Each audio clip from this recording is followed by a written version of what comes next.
Rude and Unique Entertainment Enterprises presents The Sounds from the Depths of Hell to the Edge of Heaven Mix Volume 1. Alcohol, drugs, alcohol, drugs, alcohol, alcohol, alcohol, drugs.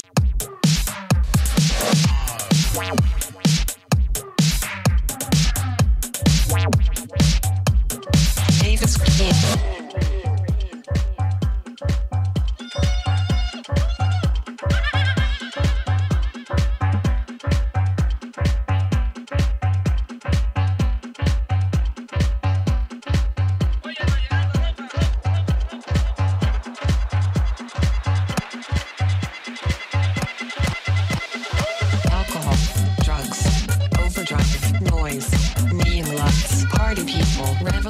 Okay, so here you have in front of you the system we're going to use to operate Serato Scratch Live. Now, many of you are intimately familiar with this mixer right here. It's a Pioneer CDJ-400s. It's a world standard. It's used in clubs everywhere, and a lot of big DJs use this mixer exclusively. Also, you have the Pioneer CDJ-400 in front of you. Now, I know many of you Serato users are still using Technics 1200s and other record, vinyl players, and you're also using CD players such as the CDJ-1000 and the CDJ-800. And in that case, you have to have something like this. For your techs, you got to have your timecode vinyl. For all of your record players, this vinyl emulation software, Serato requires this. So, and for your CDJ-800s and 1000s and other platter players, you need to have timecode CDs, and these will allow you to manipulate the software. You need to have the box and the timecode solution, which would be your vinyl or your CDs. Also, this SL3 comes with this nifty little bag. Okay, so I think that the market is gaining steam, for as far as digital controllers are concerned. And I think a lot of DJs are finally starting to come around, because I know just a few years ago, a lot of vinyl DJs and CD DJs were saying stuff like, I'd never use software, and now they use Serato and other programs. A lot of DJs that never wanted to, get out of using time codes or using, players such as these that manipulate the software digitally rather than through a timecode solution. So. But don't get me wrong, these still play CDs, and they do a damn good job of it. The CDJ-400 is one of Pioneer's all-time greatest sellers, and definitely a lot of people are using them, and they're an absolute great player. I've got 25 years experience. I've used Technics 1200s, I've used Denon products, I've used, everything you could think of. And I have the money to go out and buy CDJ-1000s, but I chose the 400s because of the ability to avoid using timecode and go straight into the computer via software and electronics. Technology, I'm glad. Just keep moving with it. So anyway, let's bring the camera around, and we're going to go ahead and initialize the software. Okay, so here we are in front of the equipment. And what I'm going to do is I'm going to walk you through on how to connect everything. Now, I've already got it all connected. I'm not going to tear it down for this video, but I think I can do a pretty good job of explaining how it's all done using some props. So, and if you have, if it's difficult for you and you need a wiring diagram, I can send one to you. Just PM me and or put a comment on the page, and I'll get back to you with it. So, each CDJ comes with its own set of these. What it is, it's about 2 or 3 foot section of cable with RCA connections on them, or phono, depending on what you like to call them or what you're familiar with. The red one is the right channel, the white one is the left channel. And they'll plug in to the outputs of your CDJ, and they'll go into the Serato box over there, as you see. Same thing here. Your RCAs will exit the output and go into the input of the SL3 box. Okay, the other thing, USB cables. Each CDJ comes with a set of USB cables and USB 2.0. So if you need a longer set like me, I've got mine connected into a USB hub, as you can see down there. So I needed to get a different set. They don't come with the blue ones like this. I needed a longer set because I have a lot of different MIDI controllers and things connected, and I just don't have enough ports. I have 4 ports on the laptop, and they're all taken up.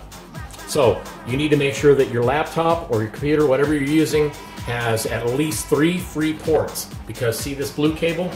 This one here goes into the Serato box. So Serato has its own USB cable. Each CDJ-400 has its own USB cable.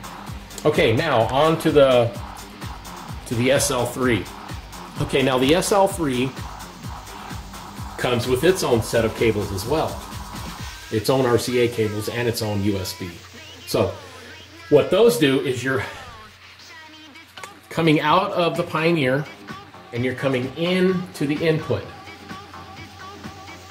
And it's going to come into here on each side. Each one of these is an input, as you can see there. So this is CDJ A and this is CDJ B. So they exit there and they come in here.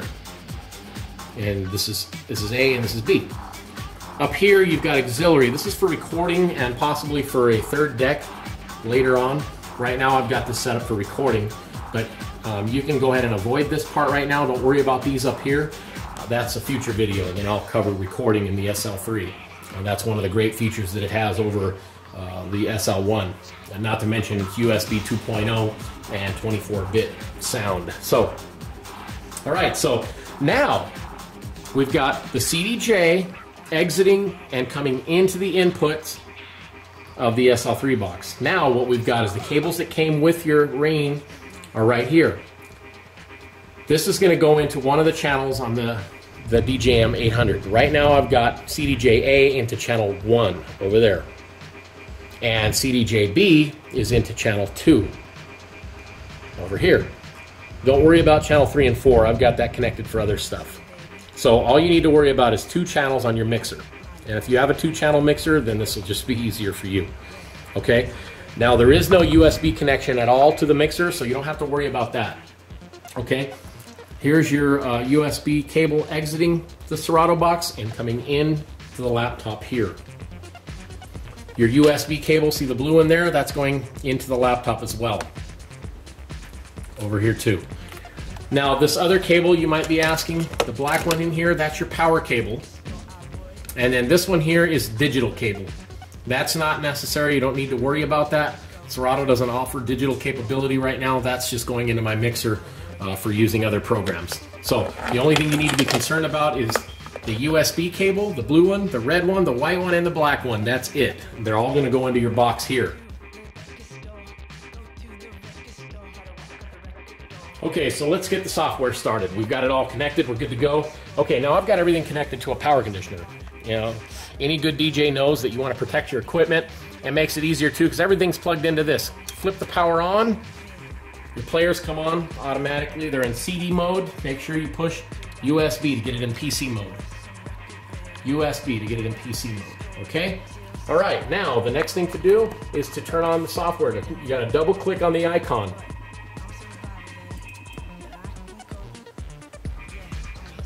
Okay, there it is. Okay, now on the player, as soon as it detects the software, it asks you. You've got deck A and deck B. This is the left and this is right. Which way do you want them? You want this on the right side to match this deck, right? You want this side.